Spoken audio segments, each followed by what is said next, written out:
Video के बाद आपके नीट के एग्जामिनेशन में 4 से 8 मार्क्स तो पक्के हैं। Before starting, welcome to the channel of KGS Biostatin, जहां आप रहते हैं बायोलॉजी की दुनिया में। चलिए आगे हम पढ़ते हैं। देखो, जेनेटिक डिसऑर्डर एक ऐसा टॉपिक है जो कि ईजी है, ठीक है, लेकिन काफ़ी स्कोरिंग भी हो सकता है अगर इसको अच्छे से याद कर लिया तो। हम लोग देखने वाले हैं कि कुछ बेसिक ट्रिक्स क्या है जिसकी मदद से हम इन डिसऑर्डर्स को याद करके रख सकते हैं, ठीक है। आगे बढ़ते हैं। देखो, ऑटोसोमल में 2 टाइप्स रहेंगे, डोमिनेंट एंड रेसेसिव। डोमिनेंट में कौन सा डिसीज आता है? Myotonic dystrophy, achondroplasia and Huntington disease. Recessive में आता है सिकल सेल एनीमिया, फेनिलकेटोनुरिया जिसको पीकेवी भी बोलते हैं, thalassaemia, cystic fibrosis and albinism.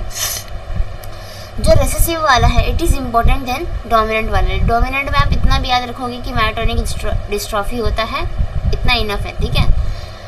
तो यहाँ पर रेसेसिव वाले को याद कैसे करें? SPTCA फर्स्ट लेटर इसका देख लो, यहाँ पर बनाया है जैसे smart people think clearly always. S से सिकल सेल एनीमिया, T से फेनिलकेटोनुरिया, T से थैलेसीमिया, C से सिस्टिक फाइब्रोसिस एंड A से एल्बिनिज्म। ठीक, इतना फटाक से याद हो सकता है। आगे बढ़ते हैं। अभी देखते हैं एक्स लिंक्ड डिसऑर्डर्स के लिए। एक्स लिंक्ड डोमिनेंट में देखो और रेसेसिव में। डोमिनेंट में बहुत सारे डिसीजेज हैं जिसमें से आप लोगों को इसको याद करके चलना है, बट ये इतना ज़्यादा भी इम्पोर्टेंट नहीं है, लेकिन रेसेसिव वाले के लिए ज़्यादा इम्पोर्टेंट है बिकॉज यहाँ से बार बार क्वेश्चन पूछे जाते हैं। तो haemophilia, colour blindness, Duchenne muscular dystrophy जिसको हम DMD भी बोलते हैं। बेसिक ट्रिक क्या है इसकी? Happy children day, happy children day. H for haemophilia, C for colour blindness, D for DMD। Viral disorder में सिर्फ एक ही रहेगा, दैट इज हाइपरट्राइकोसिस। इतना याद रखा तो भी काफ़ी है। तो देखो, जेनेटिक डिसऑर्डर जो है वो 2 टाइप्स में डिवाइडेड है। First is Mendelian disorder, second is chromosomal disorder. Mendelian disorder एक ऐसा डिसऑर्डर होता है जहाँ पर आपका जो म्यूटेशन या फिर अल्ट्रेशन है वो एक सिंगल जीन में हो रहा है, उसकी वजह से अगर कोई डिसऑर्डर हो रहा है तो उसको हम क्या कहते हैं? Mendelian disorder. क्रोमोसोमल डिसऑर्डर में क्या होता है? ड्यू टू एब्सेंस और एक्सेस और एबनॉर्मल अरेंजमेंट ऑफ 1 और मोर क्रोमोसोम। मतलब जो आपका क्रोमोसोमल सेट होता है, नॉर्मल क्रोमोसोमल सेट, उसमें क्या हो रहा है? कुछ एबनॉर्मल अरेंजमेंट हो रही है जिसकी मदद से अगर कोई डिसऑर्डर हो रहा है उसको हम क्या बोलेंगे? Chromosomal disorder. पहला जो मेंडेलियन डिसऑर्डर है that is colour blindness. It is a type of x-linked recessive disorder. X-linked recessive है, एक्स-लिंक्ड है तो इससे तो हमें पता चलता है कि ये मेल्स में बहुत ज़्यादा कॉमन होगा। ये होता क्यों है?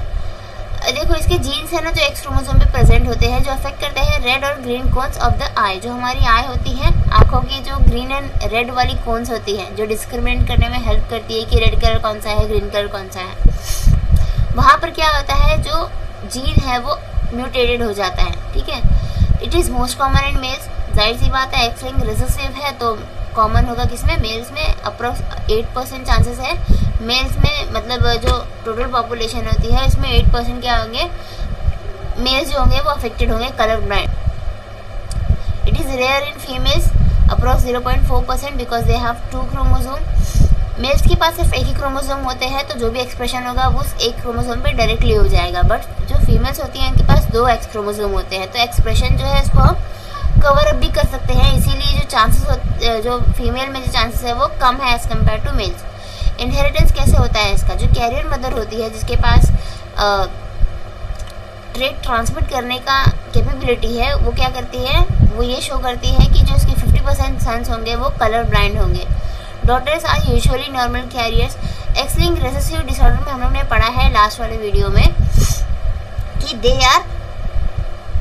आर द कैरियर्स, ठीक है। जो फीमेल्स होती है वो क्या होती है? कैरियर्स होती है, मतलब इनके पास एक कैपेबिलिटी है that they can pass the trait to another generation but will not be affected, ठीक है। मतलब they are themselves are not affected but they can transmit the trait to another generation, जिसकी वजह से क्या होगा? जो आगे वाली जनरेशन वो अफेक्शन दिखा सकती है। A girl becomes color blind only if father is color blind and mother is carrier। अब देखो, एक्स लिंक्ड रेसेसिव जो है वो क्रिस क्रॉस इनहेरिटेंस दिखाता है, जहाँ पर जो फादर से ट्रेट जो है ट्रांसमिट होता है डॉटर को और मदर से होता है सन को।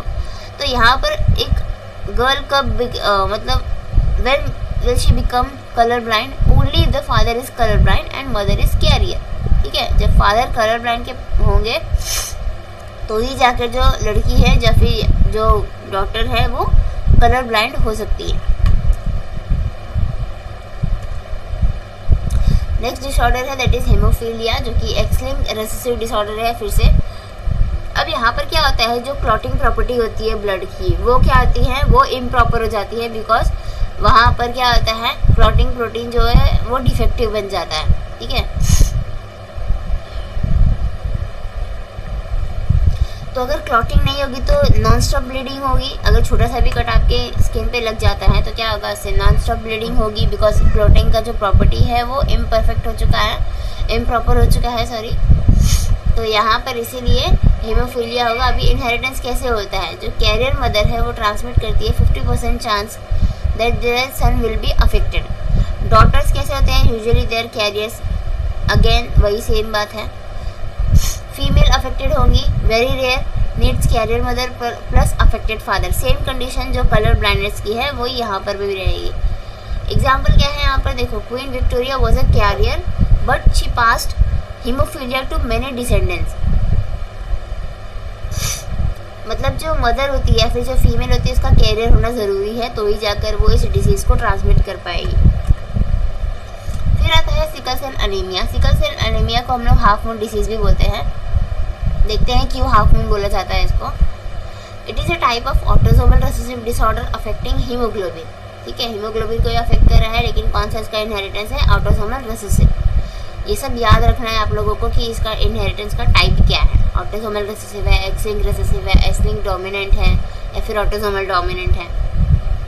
अभी देखो ये क्या कर रहे हैं, हीमोग्लोबिन में हीमोग्लोबिन को अफेक्ट कर रहे हैं ये डिसऑर्डर। हीमोग्लोबिन का जो रेगुलेशन होता है ये होता है दो जीन से, that is HbA and HbS। HbA denotes normal allele and HbS denotes mutant allele. मतलब ये अगर रहा तो वहाँ पर म्यूटेशन होगा, जो डिसऑर्डर है वो प्रेजेंट होगा। ओनली HbS मतलब अगर होमोजाइगस रहेंगे तो क्या होगा, डिसीज होगा। HbS रहेंगे तो हेटेरोजाइगस है, नॉर्मल बट कैरियर, बिकॉज इसके पास एक नॉर्मल अलील है और एक कैसा है, म्यूटेंट अलील है। तो यहाँ पर जो चांसेस है वो क्या होंगे, नॉर्मल बट कैरियर। मतलब they can pass the trait but they themselves are not affected. ठीक है, तो ये शो करते हैं सिकल सेल ट्रेट को नेक्स्ट जनरेशन में। अभी सिकल सेल एनीमिया में एक्चुअल में होता क्या है, देखो जो ग्लूटामिक एसिड है, अब हम लोग क्या पढ़ रहे हैं, मेंडेलियन डिसऑर्डर। मेंडेलियन डिसऑर्डर में जो अल्टरेशन होता है वो सिंगल जीन की वजह से होता है। यहाँ पर जो ग्लूटामिक एसिड एक टाइप का अमीनो एसिड है, it gets converted to valine at 6th position of beta globin. Haemoglobin जो होता है उसके पास 4 पेप्टाइड्स होते हैं, अल्फा 1, अल्फा 2, बीटा 1, बीटा 2। ठीक है, तो जो बीटा ग्लोबिन वाला चेन होगा वहाँ के उसके जो 6th पोजीशन पे जो चेंजेस हो रहे हैं वो क्या हो रहे हैं, जो ग्लूटामिक एसिड का जो कोड था दैट इज GAG, ये कोडॉन था जो कि क्या कर रहा था, ग्लूटामिक एसिड को बना रहा था।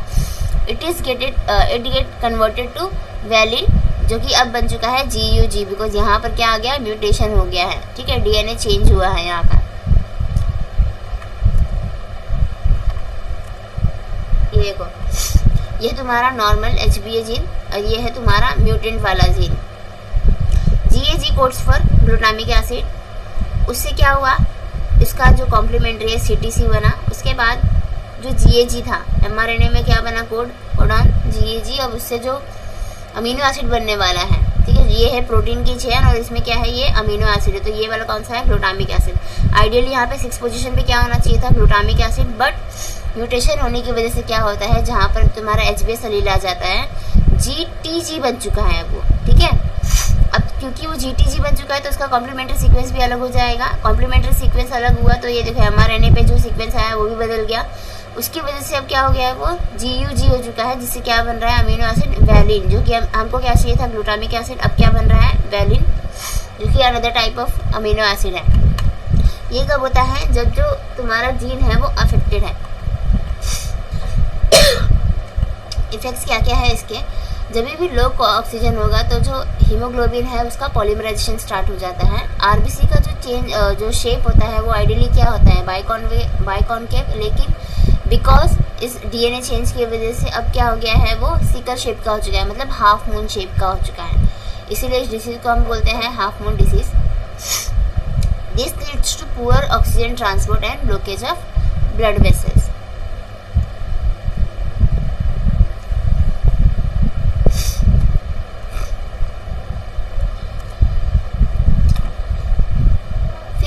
Next disease that is phenylketonuria, जिसको पीकेयू भी बोलते हैं। It is autosomal recessive disorder caused by enzyme that converts phenylalanine to tyrosine. मतलब एक ऐसा एंजाइम है जो कि फिनाइलएलानिन एक टाइप का अमीनो एसिड है, इसको कन्वर्ट करता है टायरोसिन में। लेकिन वो जो एंजाइम है वो एंजाइम में बन नहीं रहा है, ठीक है। उस एंजाइम का नाम क्या है, फिनाइलएलानिन हाइड्रोक्सिलेज। ये आपके एनसीईआरटी में नहीं दिया हुआ है। तो ये जो फिनाइलएलानिन हाइड्रोक्सिलेज है ये क्या करता है, फिनाइलएलानिन को कन्वर्ट करता है टायरोसिन में। बट ये जब पीकेयू हो चुका है फिनाइलकेटोनुरिया, तो ये जो एंजाइम है इसका क्या हो गया है, लेस प्रोडक्शन हो रहा है। इसके लिए जो फिनाइलएलानिन का जो कन्वर्जन है वो टायरोसिन में नहीं हो रहा है। जो फिनाइलएलानिन है उसका कॉन्सेंट्रेशन बढ़ता जा रहा है। तो जो बचा हुआ जो फिनाइलएलानिन है जिसका कन्वर्जन नहीं हो रहा है टायरोसिन में, वो क्या कर रहे हैं, एक्यूमुलेट हो रहा है, जमा हो रहा है हमारी बॉडी में, जिसकी वजह से क्या होता है, ये एक हार्मफुल सब्सटेंस में कन्वर्ट हो जाता है, like phenyl pyruvic acid. And this leads to brain damage और मेंटल रिटार्डेशन। अगर ज़्यादा रहा तो क्या होगा, वो उसका एक्सक्रीशन हो जाएगा कहाँ पर, यूरिन में। इतना क्लियर है। फिर आता है thalassaemia. Thalassaemia and sickle cell anaemia काफ़ी ज़्यादा सिमिलर है, बट थोड़ा सा हम लोग इस पर ध्यान देंगे क्योंकि यहाँ पर थोड़ा सा कंफ्यूजिंग हो सकता है आप लोगों को समझने में। ये भी क्या है, ऑटोसोमल रिसेसिव ब्लड डिसऑर्डर है जिसमें बोथ पेरेंट्स आर कैरियर्स। अब यहाँ पर क्या होता है, ड्यू टू ईदर म्यूटेशन और deletion which ultimately result in reduce rate of synthesis of one of the globin chains. मतलब आपके पास ये देखो, ये हीमोग्लोबिन है, इसके पास अल्फा चेन है, alpha chain, alpha 1 alpha 2, beta 1 beta 2, ऐसे करके अल्फा के 2 चेन होती हैं, अल्फा के 2 सब यूनिट होते हैं और बीटा के 2 सब यूनिट होते हैं। तो अगर कहीं पे भी म्यूटेशन आ रहा है, फिर कोई डिलीशन हो रहा है, तो जो तुम्हारा अल्फा एंड बीटा चेन होता है इसका जो प्रोडक्शन है वो कम होने लग जाता है, जिसकी वजह से क्या होता है, थैलेसीमिया होता है, ठीक है। अब क्योंकि यहाँ पे तुम्हारा जो चेन है, जो पेप्टाइड चेन है, उसका प्रोडक्शन कम हो रहा है, तो ट्रांसपोर्टेशन में भी प्रॉब्लम आएगी। तो यहाँ पे क्या होता है, this leads to abnormal haemoglobin. जो सब यूनिट है वही उसका प्रोडक्शन सही से नहीं हो रहा है, तो हीमोग्लोबिन कैसा होगा, अबनॉर्मल हो जाएगा, जिसकी वजह से क्या होगा, अनीमिया, जो कि एक टाइप का कैरेक्टरिस्टिक है किसका, थैलेसीमिया का, ठीक है। अनीमिया हम कहाँ देखे थे, सिकल सेल अनीमिया में। ठीक वैसे यहाँ पर भी एक कैरेक्टरिस्टिक दिखाई देता है जो कि थैलेसीमिया का है। Alpha thalassaemia, beta thalassaemia, 2 type के थैलेसीमिया होते हैं। अल्फा थैलेसीमिया कब होगा, जो तुम्हारा अल्फा चेन है उसका प्रोडक्शन अगर अफेक्टेड हो जाता है, अल्फा चेन का जो प्रोडक्शन है वो कम हो रहा है, तो उसको बोलेंगे अल्फा थैलेसीमिया। अगर बीटा चेन का प्रोडक्शन कम हो रहा है तो उसको क्या बोलेंगे, बीटा थैलेसीमिया। अल्फा थैलेसीमिया जो है वो 2 जीन से कंट्रोल किया जाता है, that is HbA1 and HbA2। This should be from each parent, मतलब हर एक पेरेंट को 2-2 जीन्स दे दी है, ठीक है। टोटल कितनी हुई, 4 जीन हुई। और ये जो जीन होती है कहाँ प्रेजेंट होगी, क्रोमोसोम 16 पे, ये याद रखना, ठीक है। अल्फा थैलेसीमिया का जो जीन है वो कहाँ प्रेजेंट होगा, क्रोमोसोम 16 पे। कौन सा जीन रिस्पॉन्सिबल इसके कंट्रोल के लिए, HbA1 एंड HbA2। अगर कभी भी म्यूटेशन आ रहा है, देखो हमारे पास दोनों पेरेंट्स का मिलाकर कितने होने चाहिए, 4 जीन्स होने चाहिए, 2 जीन एक पेरेंट के, 2 जीन एक पेरेंट के, ठीक है। अगर तुम्हारी 4 जीन में से कोई एक भी अफेक्टेड रहा, एक या एक से ज़्यादा अफेक्टेड रहा, तो क्या होगा, लेस अल्फा ग्लोबिन का प्रोडक्शन होगा, जिसकी वजह से क्या होगा, अल्फा थैलेसीमिया। बीटा थैलेसीमिया एक ही जीन से कंट्रोल होता है, दैट इज HbB, जो कि हर एक पेरेंट से आना चाहिए। मतलब टोटल कितनी जीन्स होनी चाहिए, 2 जीन्स होनी चाहिए, एक फीमेल से एंड मेल से। ये जो जीन होता है कहाँ प्रेजेंट होगा, क्रोमोसोमल नंबर 11 पे। अगर म्यूटेशन हो रहा है एक या दोनों जीन में, तो क्या होगा, बीटा ग्लोबिन का प्रोडक्शन कम होगा, जिसकी वजह से जो तुम्हारा हीमोग्लोबिन है वो एबनॉर्मल हो जाएगा, तुम्हें क्या हो जाएगा, बीटा थैलेसीमिया। अब यहाँ पर देखो, थैलेसीमिया और सिकल सेल एनीमिया में थोड़ा थोड़ा कुछ सिमिलैरिटीज दिखाई देती है, क्योंकि दोनों ही ब्लड डिसऑर्डर्स हैं और हीमोग्लोबिन में ही कुछ ना कुछ प्रॉब्लम्स आ रही हैं। थैलेसीमिया एक क्वांटिटेटिव डिफेक्ट है, मतलब यहाँ पर जो तुम्हारा प्रोडक्शन है, यहाँ पर प्रोडक्शन की बात होती है अल्फा की एंड बीटा चेन की, ठीक है। तो यहाँ पर क्या होगा, लेस हीमोग्लोबिन प्रोड्यूस हो रहा है। वहीं पर जो तुम्हारा सिकल सेल एनीमिया है वो क्या है, क्वालिटेटिव डिफेक्ट है। यहाँ पर जो तुम्हारा हीमोग्लोबिन है वो अब नॉर्मल है, नॉर्मल नहीं है। तो यहाँ पर क्वालिटी की बात की जा रही है और थैलेसीमिया में क्वांटिटी की बात की जा रही है कि कितना हीमोग्लोबिन प्रोड्यूस हुआ है।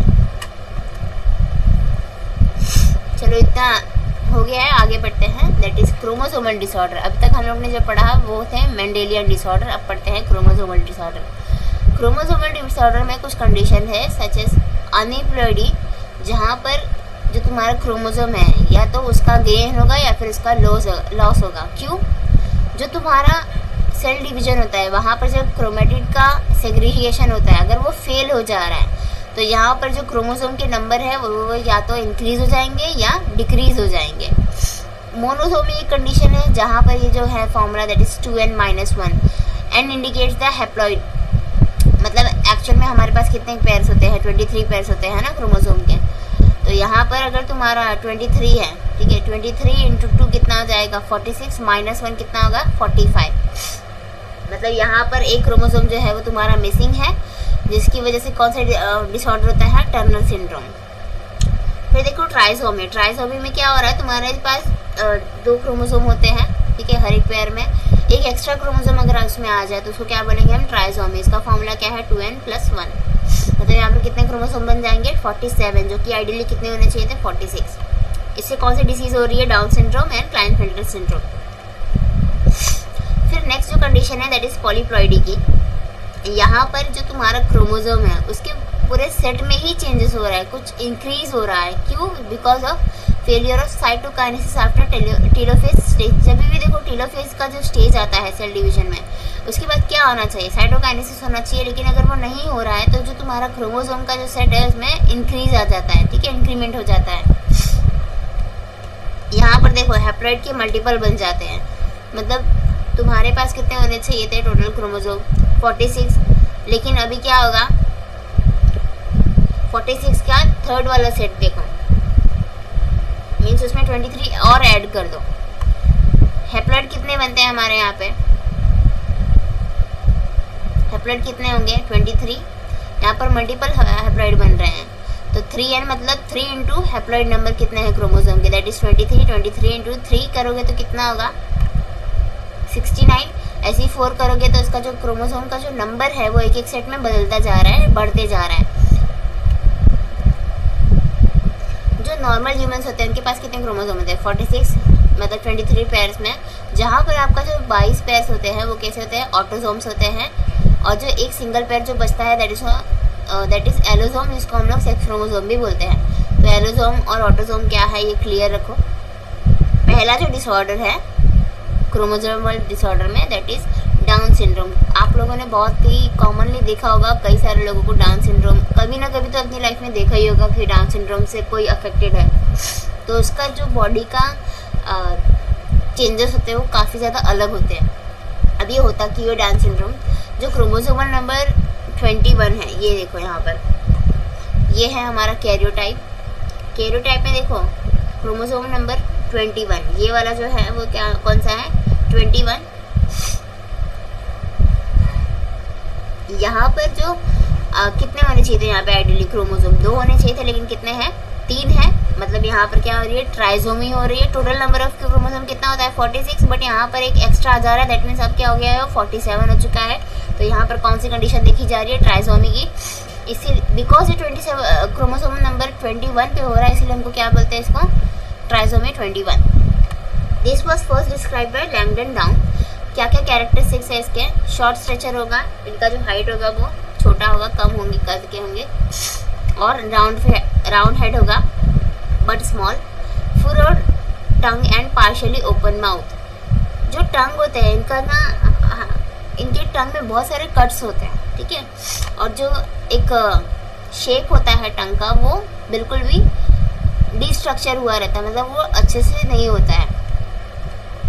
बहुत सारे कट्स उनको लगे रहेंगे, उनके जो टंग होते हैं उसमें बहुत सारे जगह कहीं ऐसे स्पॉट में रेडनेस आ जाती है, और इनका जो माउथ होगा वो पार्शियली ओपन रहता है हमेशा। Palm is broad with characteristics palm trees.